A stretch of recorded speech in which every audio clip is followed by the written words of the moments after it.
This is Logan Thomas, tight end for the Washington Commanders, and you're listening to the Best Bell Fantasy Podcast.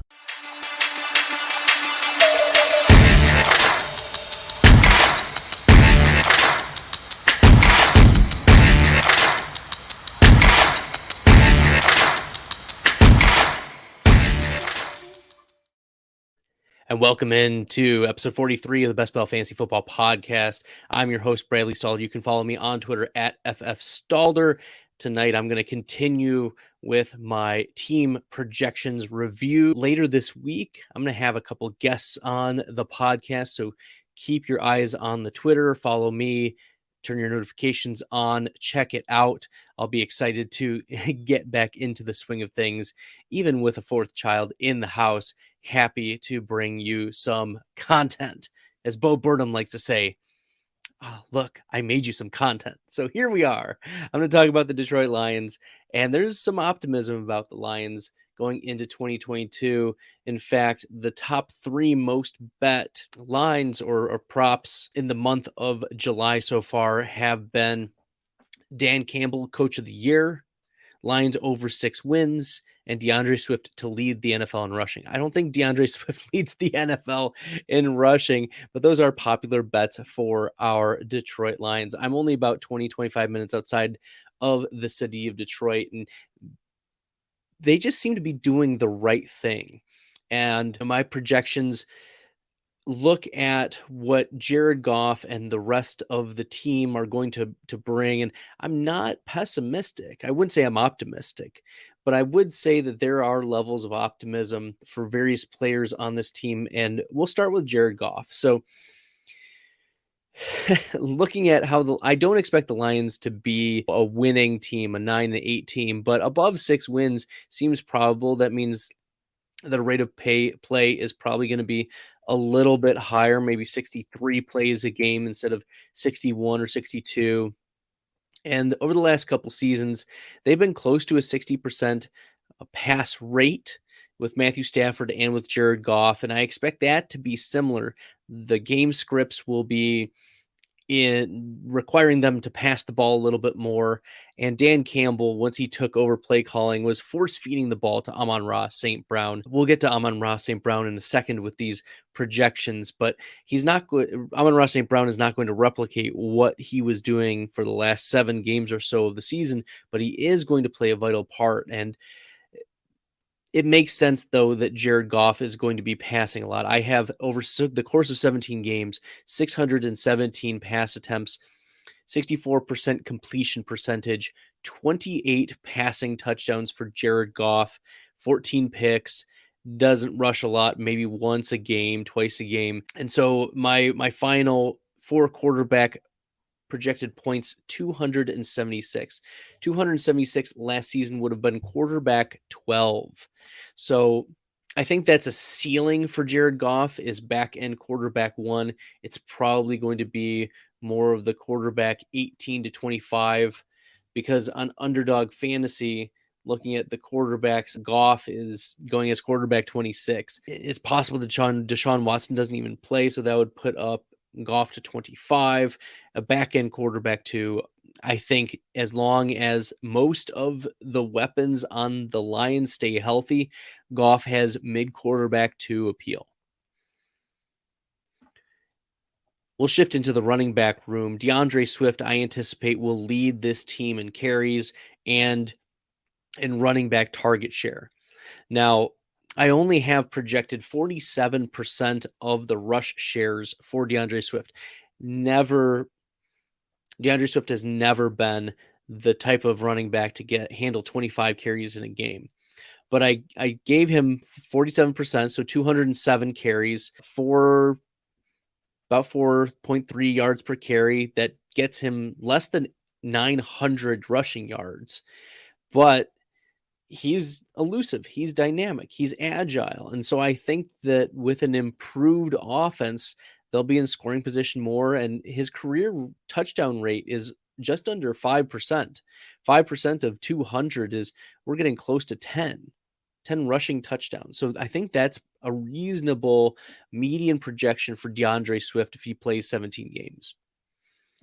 Now, this is where it's really interesting. The target share. I didn't really want to move much off of a median target share from Deandre Swift. And looking over the past few years, it's been about 16, 17% of the targets going to Swift.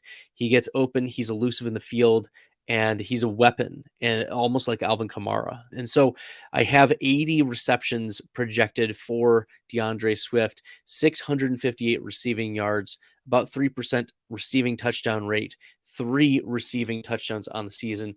That would put him at 274 running back half point PPR fantasy points. 274 would get him. Oh, why is it taking so long to load? That would be about the quarter or the running back 3 from last season. So it's within the range of outcomes. I think that Deandre Swift is the running back 1, and he's going in round 2, like pick 14, 15, 16. Yeah, all day, every day. Heck, if I'm not convinced that he's going to come, if I'm at the back end of the first round and I'm not convinced he'll come back to me in the second round, click that button, full PPR. Especially if you're only starting 2 wide receivers and it's a full PPR, absolutely. Deandre Swift, he's the type of player that you want. And I'll talk in further podcasts about my projection for a couple other players, but Swift fits the profile of a league winner. And you want the pass catching running back on your team. Okay, especially for fantasy. He breaks one loose, there goes. It could be 700 receiving yards, could be 800 receiving yards. He could be in a 900 type of player if in the 99th percentile outcome. Okay, but that's within his range of outcomes. Is this running back 1? He's close, especially if there's an injury to like a Jonathan Taylor and Austin Eckler. It's possible for Swift, if he's healthy, to be the running back 1 overall. I still project Jamal Williams to be the running back 2, but there's been some rumblings about Craig Reynolds, and maybe the contrarian play is Reynolds here, but Jamal Williams has consistently been a back-end running back 3 in every format for the last 3 seasons. In fact, if you look at qualifying running backs over the last 3 seasons, Jamal Williams has been running back 36 each of those last 3 seasons. Crazy.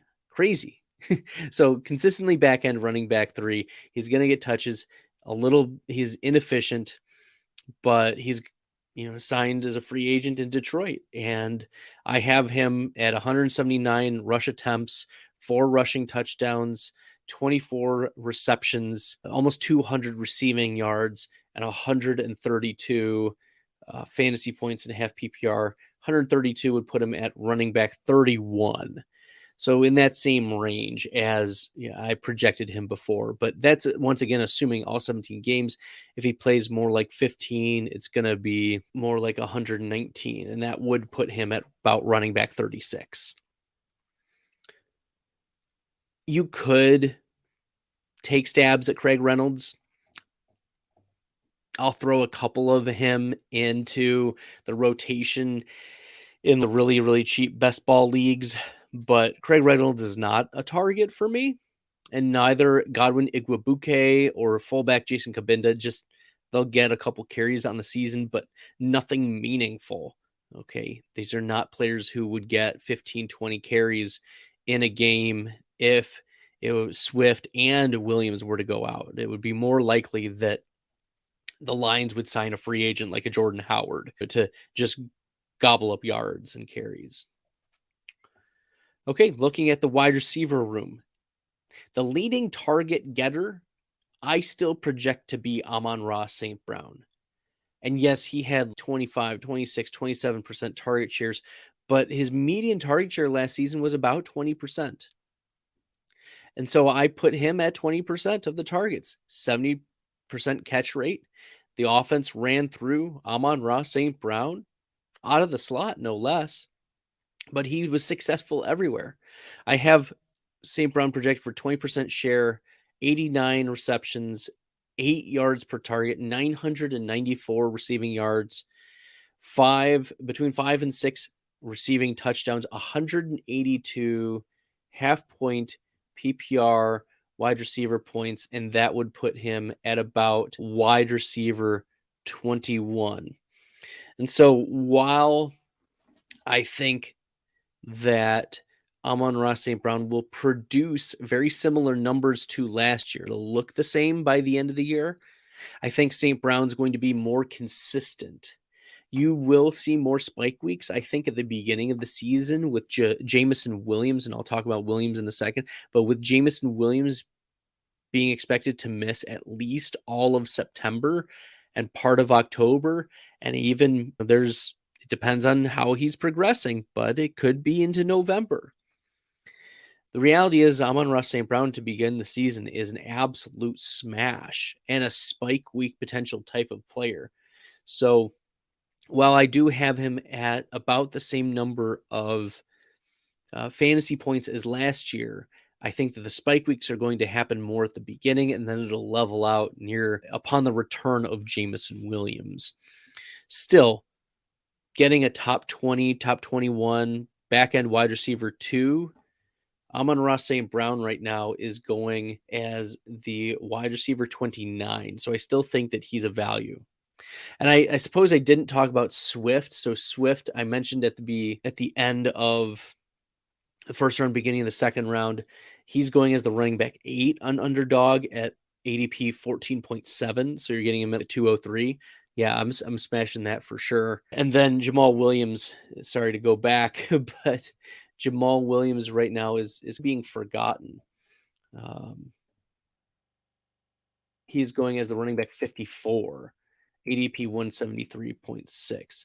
So you can include him as one of your later round, like round 15 running backs if you really want. But Amon-Ra St. Brown is going to be the wide receiver. Now, DJ Chark has been interesting to me because we've seen some spike weeks and a spike season from DJ Chark. His median target share over the last few seasons has been about 16%.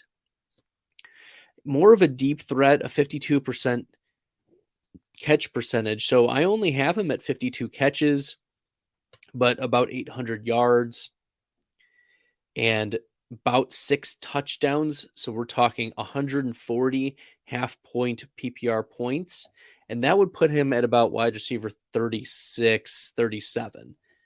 But right now, DJ Chark is going later than that. Chark is going as wide receiver. That can't be right. Wide receiver 70. Wide receiver 70. No, I think that this is just as how Amon-Ra St. Brown is going to be a smash. DJ Chark is going to run the Josh Reynolds and Khalif Raymond routes. And we saw those players have, I think it was 4 or 5 top 24 weeks, wide receiver weeks between the two of them, and they'll consolidate to DJ Chark. They paid him a 1-year deal. I think it was $9 million, $12 million, something like that. And to be wide receiver 70, going after the likes of Van Jefferson, okay, that's almost disrespectful. Okay. Now, DJ Chark, he's more of a spike week type of player, and you're getting him in the 15th round, so you can't really bash that. But Josh Reynolds and Khalif Raymond, I think those guys are cannibalized as the wide receiver 3 on this team. Jamison Williams, I project that he's going to miss virtually 7 games. Now, whether he comes back earlier than that remains to be seen. Like, even if he comes back, he might play just some limited snaps. It doesn't really matter. He might just run some routes, maybe throw it to him a couple times. But over the course of the season, I have him at a 9% target share. Throughout the games he's active, a 16% target share. So 60 targets, 36 receptions, 80 half PPR fantasy points, probably put up similar numbers on a per game basis, just coming back from the ACL as DJ Chark. Because if you remember, Jamison Williams tore his ACL during the national championship game, and it's going to take time for him not only to recover, but to reclaim his level of performance that we saw at Alabama. One player that is a contrarian last round, usually undrafted wide receiver that's been interesting and has been rumored in trade talks has been Quintez Cephas. Cephas had a double-digit target share when he was active for the Lions and has always raised an eyebrow with me personally. So there's been talk of him maybe getting traded to Dallas, but I have him buried on the depth chart, unfortunately, coming back from collarbone injury. I think it was a collarbone injury. Nevertheless, Cephas finds himself buried on the depth chart, and I could see him being moved, if at all possible. The last player I want to focus on is TJ Hawkinson. Now, TJ Hawkinson suffered injuries last year. He also has had a bit of the drops, but I have him at a 19% target share, 120 targets, 73 receptions. And this is a reminder, of course, over the course of 17 games and 846 receiving yards, about 6 receiving touchdowns, 156 half-point PPR points for touchdowns. That would be the tight end 5 if it was last year. I think Hawkinson is appropriately priced. He's going as the tight end 7 right now behind Schultz. I would probably take Dallas Goedert over TJ Hawkinson, just given the target share I anticipate to be higher for Goddard. I haven't finished the Philadelphia projections yet, but I could see Dallas Goedert very much having a higher target share, and there may be games where TJ Hawkinson disappears. This is a deeper team than it was last year with the addition of DJ Chark and the emergence of Amon-Ra St. Brown and the return of Quintez Cephas and the health of Deandre Swift. There are enough weapons on this Detroit team to be fantasy eyebrow raising, to be interesting. So long story short, there are a lot more fantasy relevant players on the Lions than you probably realize. And if you want to take a last round shot on Josh Reynolds or Khalif Raymond, fine. Like, they might run a deep route here or there, especially if DJ Chark gets hurt, because Chark is not built as like an X receiver. He's 6'5", 195. Like, he's not like one of those thick X's. But I think at least to start the season, Amon-Ra St. Brown is going to have the offense run through him yet again, at least from the wide receiver spot. It's going to be Swift, St. Brown, and Hawkinson are going to be the players that you want. And honestly, like, Swift is attainable in the second round. St. Brown is going as the wide receiver 29 at the end of the 5th round, beginning of the 6th round. I drafted Amon-Ra St. Brown myself in the video showdown for the FFWC. So I have confidence in St. Brown. And DJ Chark, I feel, has upside, especially at the beginning of the season, as long as Jamison Williams is out. And then Hawkinson as well is going to provide at least a floor. He deserves to be in that tier of Schultz and Goddard and above Knox. I think there's a tier of Schultz, Hawkinson, and Goddard, but I would have them in a different order. So nevertheless, those are my takeaways from the Detroit Lions. If you like this, hit the like button, subscribe to the YouTube channel. Thank you, everyone, for taking a look and listening and watching, and give a 5-star rating on the Apple Podcasts. Click the 5 stars. My wife loves to see them, and we'll see you next time. Thanks, everyone. Good luck in the best ball streets.